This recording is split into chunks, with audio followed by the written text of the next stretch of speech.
Hi, I'm Grant Threlkeld, and this is my Module 5, Understanding My Community.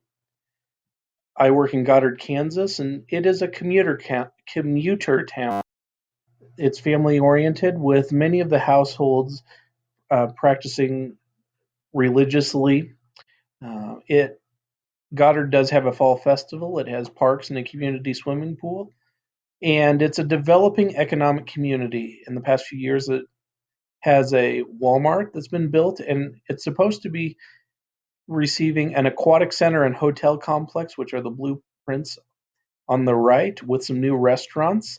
And the school recently passed a bond issue focusing on student safety and FEMA shelters. For the education levels, the vast majority of the population has at least a high school education, 35% with a bachelor's and 9.5% with a graduate degree. The average age is 32, with the average household size being of 3 people. The gender of the community is split 50-50. In fact, there was only a two-person difference. There were two more females than males. For the employers in the area, the majority of them are of the jobs are in manufacturing, construction, or retail.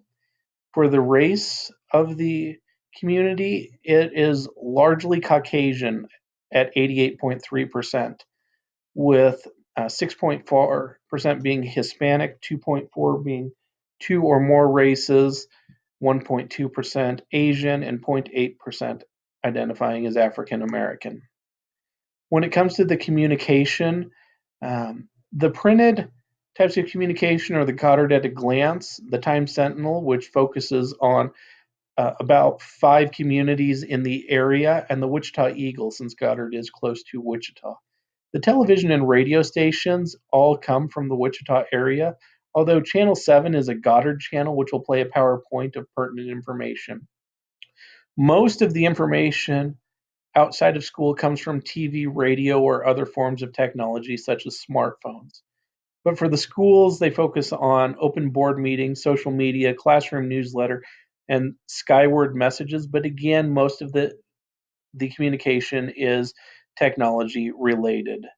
And with the schools' skyward messages, copies can be translated into Spanish or Vietnamese to help out those populations. For community groups, the community will do the mitten tree, which will help ensure that in the holiday season, everyone can be able to uh, have presents under the tree if that's their desire.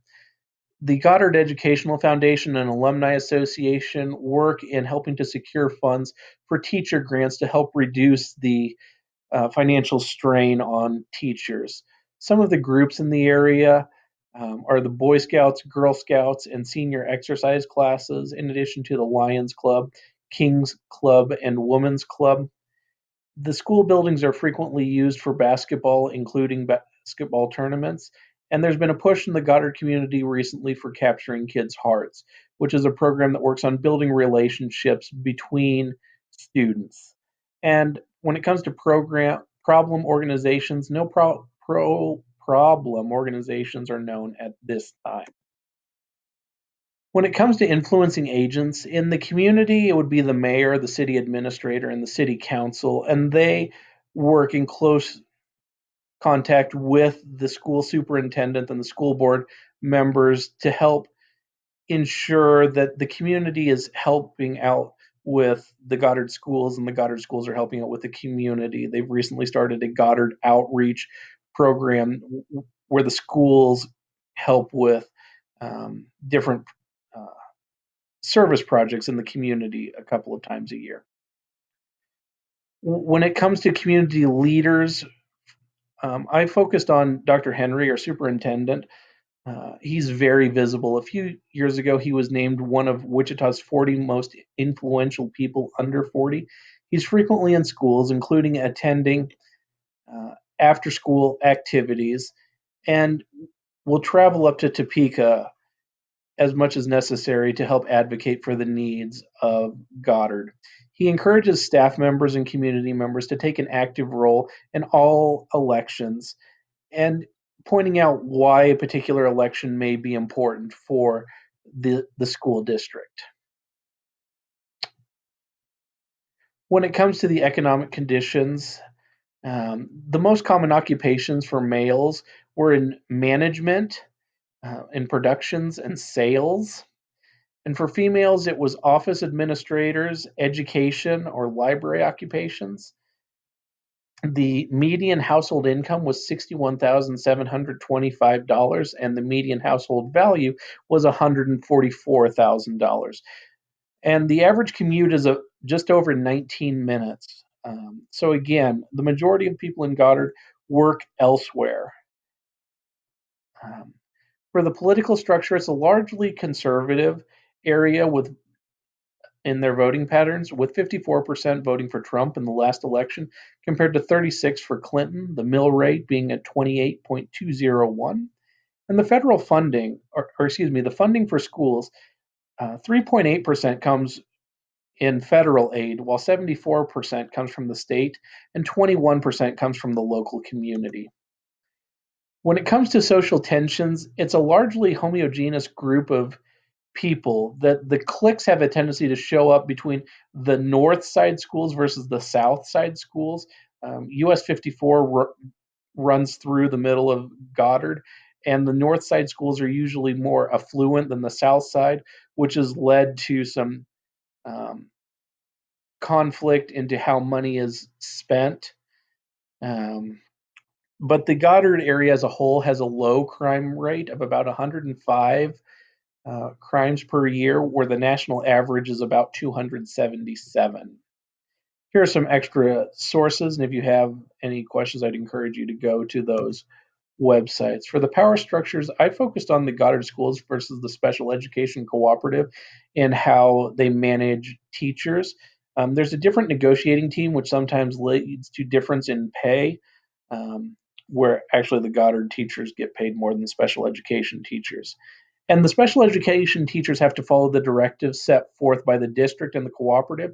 And sometimes their policies don't line up, which sometimes leads to some slaps on the wrist for following one policy versus another.